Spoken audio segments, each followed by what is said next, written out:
Good day, YouTube, and welcome to another episode of the albino Rhino beer review. Today we are drinking Konig Pilsner, a 4.9% alcohol premium Pilsner from Germany. The Bavarians know their Pilsners. Shows a bunch of gold medals on here. There's about 8 different languages on this can. Let's see.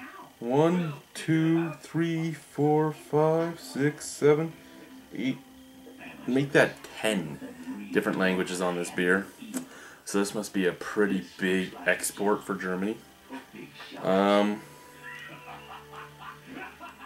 a crown on it. That must mean it's good.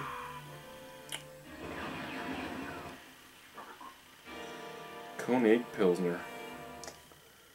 Let's try this shit out. I again couldn't decide on a cup, so I thought of my good friends at the Nickelbrook Brewery, the Better Bitters brewing people. Well, Sally, let me put it this way. How well can you swim? But seriously, we have no choice. They have our dam and no force on earth can stop them now.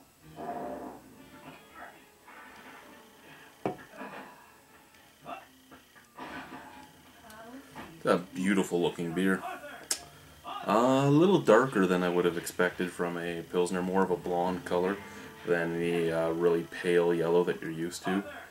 Lots of carbonation in there, lots of head poured. I wasn't really being too aggressive with it, but I wasn't holding it on as much an angle as I should have been. The head is very pillowy, very large bubbles. It's fading moderately quickly. I mean, it should have made it out to your table by now, still looking like this.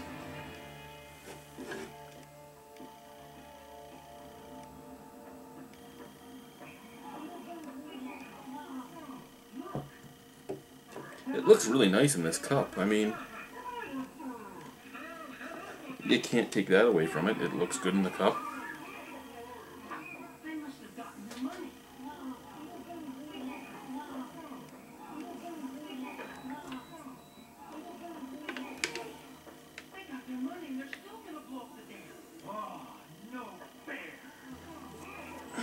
Kind of smells like hay and hops. Bitter, dirty hay hops. There you go. Bitter, dirty hay hops. That's the best way to put it. Dirty, bitter hay hops. I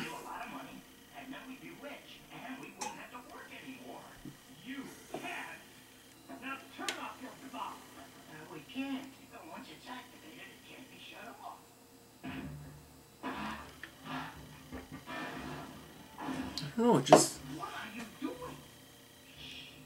I'm defusing it. It has a tinny smell, but it's in a can, so it kind of smells like hay. Dirty hop hay. Yeah, dirty hop hay. That sounds good. Dirty hop hay. Or hoppy dirty hay. However you want to say it. It smells like a bitter hop smell with some soil and some hay. It also has a tinny smell. I'm going with that's most likely from the can it's in. It's good for another 5 days, so it's probably sat in this can for quite some time.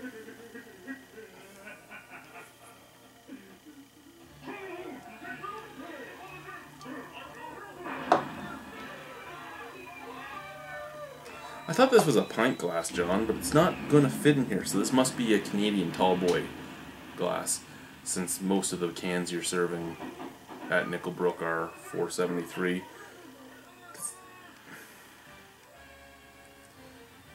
Well, let's try it without smelling it. For the moment, yes, my friend. But with luck, our future holds still more dire threats, more perilous plots.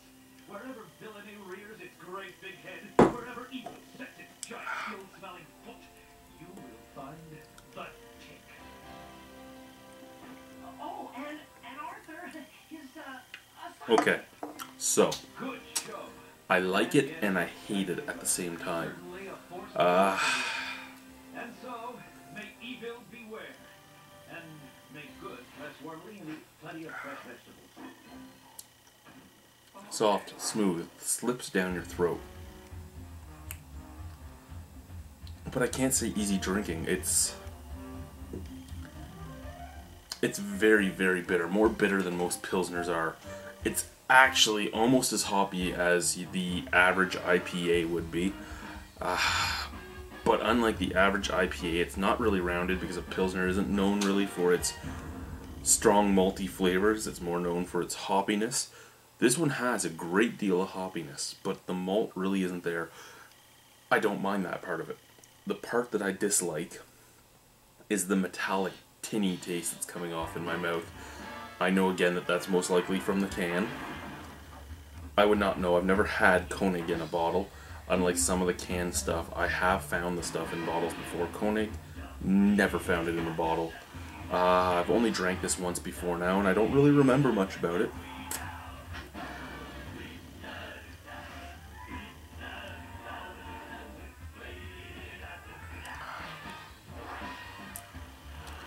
Really, if it wasn't for that metallic tinniness, it would be fine, because that bitterness is okay, and the more you drink it, the better the bitterness feels, but the metallic tinniness just like amplifies that bitterness something fierce and leaves your tongue feeling messed up. Feels like I licked an electrical socket. Like my tongue is completely numb, tingly, and tasting like metal, while my throat is very, very, very hopped and tastes like metal too. So, how much longer do we do this?